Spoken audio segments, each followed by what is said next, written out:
Picture this, 3 a.m., empty pizza boxes scattered across the room like fallen soldiers, the faint glow of 1,000 browser tabs illuminating my bloodshot eyes.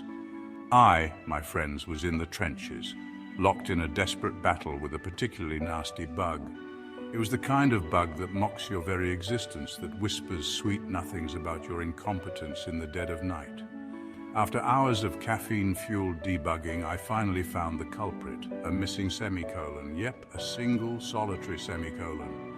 It was at that moment, staring into the abyss of my own exhaustion, that I realized two things. One, I needed a drink, and two, there had to be a better way to do this whole software engineer thing. Now, I'm not saying that all engineers are drunken coding ninjas fueled by pizza and self-loathing, though let's be honest, it's a pretty solid stereotype.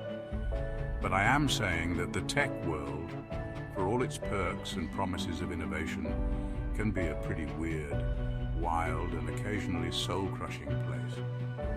Over the past decade, I've learned a thing or two about navigating the treacherous waters of the tech industry, and I'm here to share my hard-won wisdom.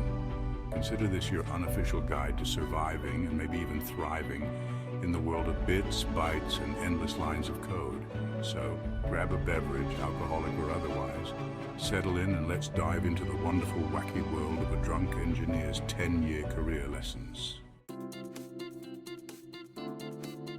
One of the first things you learn in the tech world is that loyalty is often rewarded with, well, not much really. The reality is that the fastest way to climb the salary ladder and gain new skills is to jump ship every couple of years. It's like that old saying, the grass is always greener on the other side of the firewall.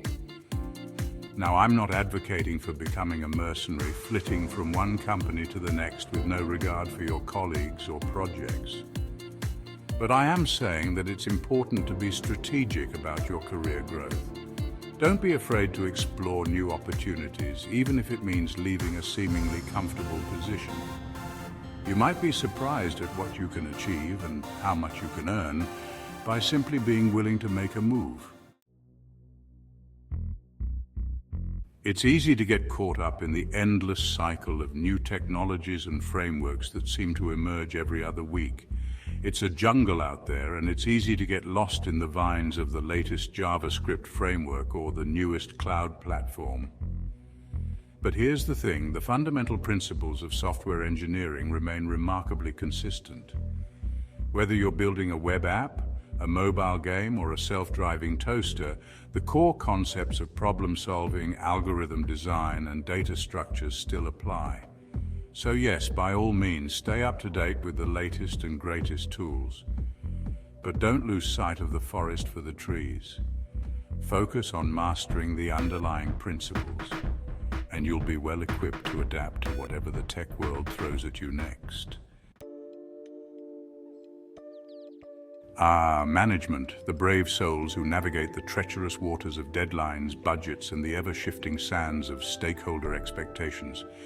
I've had my fair share of encounters with managers over the years, some good, some, let's just say, memorable.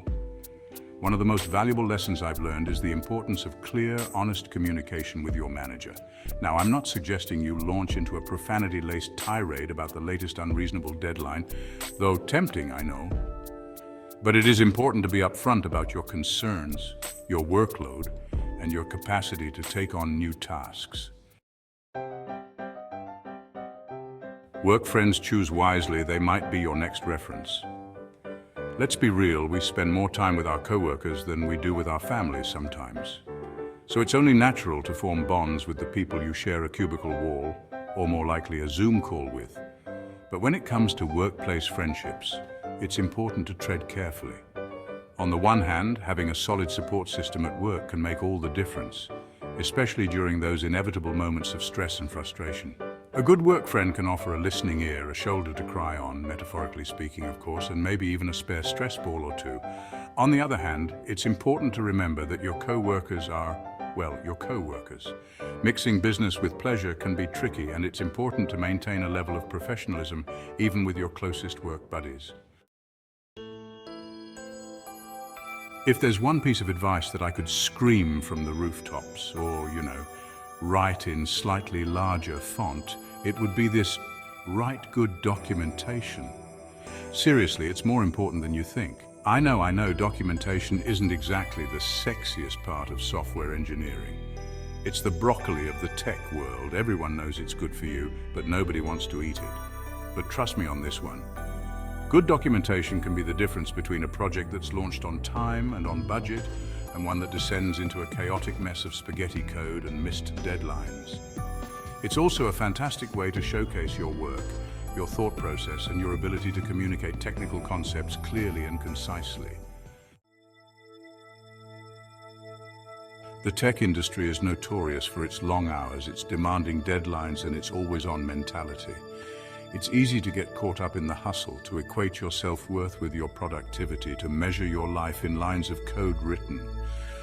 But here's the thing, it's not sustainable. You are not a machine, no matter how many times your manager might jokingly refer to you as the coding ninja or the debugging guru.